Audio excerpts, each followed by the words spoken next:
Hess and he's Gary Criswell. We're here at Vic Kreider Stadium. Alan, you can turn the phone around. You can see the scoreboard there up in the distance where you can see that it's 35-10 is okay. Trust me, get your magnifying glass out and look at it on the screen because it's 35-10. Trust me when I tell you it says 35-10.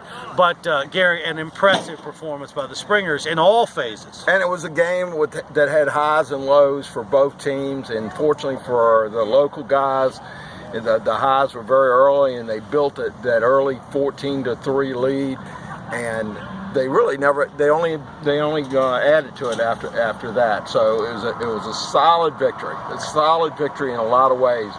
But give Indian River credit. They were a very, very dangerous team, and they remained dangerous the entire second half. But it speaks to the coaching staff and to the resiliency of the players at Highland Springs that allowed them to keep that cushion and then kind of enjoy the fourth quarter a little bit. Talk to me a little bit about that second half where the Springers really, while the game kind of stayed a game, it really, when you look back at it, was a dominating performance by the Springers after halftime. Yeah, and I think what happens is you get an opportunity to see what the other team does well. And then I told you at halftime that they were going to look for a core group of plays that they felt like that worked in certain situations. They were going to get Dortch the ball. They were going to figure out what to do on short yards. They were going to figure out what to call, what to check off to when they crowded the line of scrimmage.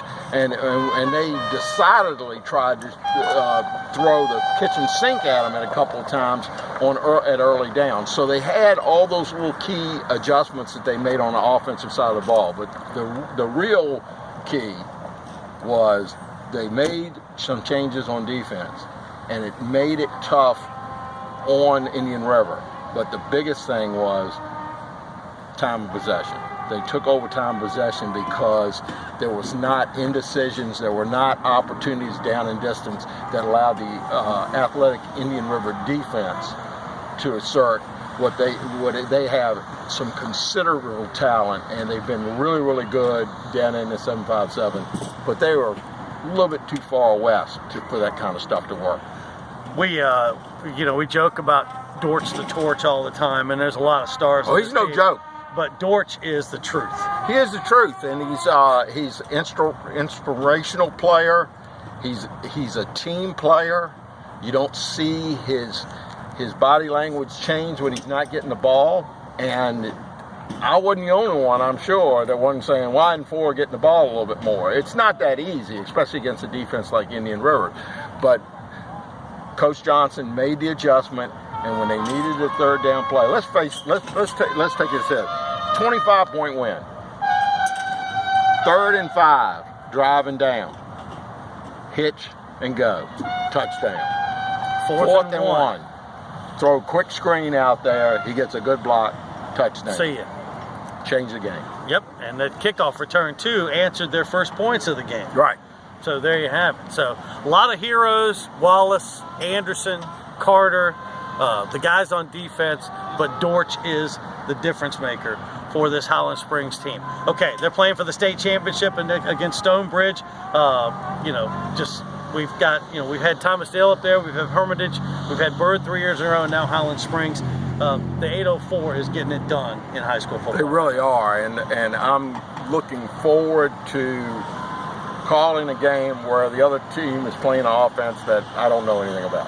Right. I'm looking forward to it. But we'll be trolling for video on Stonebridge over the next few days. My job is not to know what they do. It's to talk about what Highland Springs does to stop it. And let me tell you, if we're still talking about the same skill players we're talking about tonight, next week, it'll be because those guys, that front 4, or really that front 7, right, has played the game of their life, and that's what it's going to take, because during this week they're going to relearn the game of defensive football, because they're going to be running against an offense that is counterintuitive of some of the stuff they do. Real quick, before we wrap it up, the two teams that saw their season end today with great years, quick comment on Thomas Dale and Hopeland. Well, first of all, it continues to blow me away how we managed to find great teams all along Route 10. And Meadowbrook's coming back. But hats off to Coach Irby and Coach Tucker, young guys that are homegrown, and you can't have enough of those. Plus, they can coach football, and their kids, I think, to a certain extent, reflected the way they are. You know, the Thomasdale's no nonsense. They try to control the football, and I'm sure they went out and put everything on the field.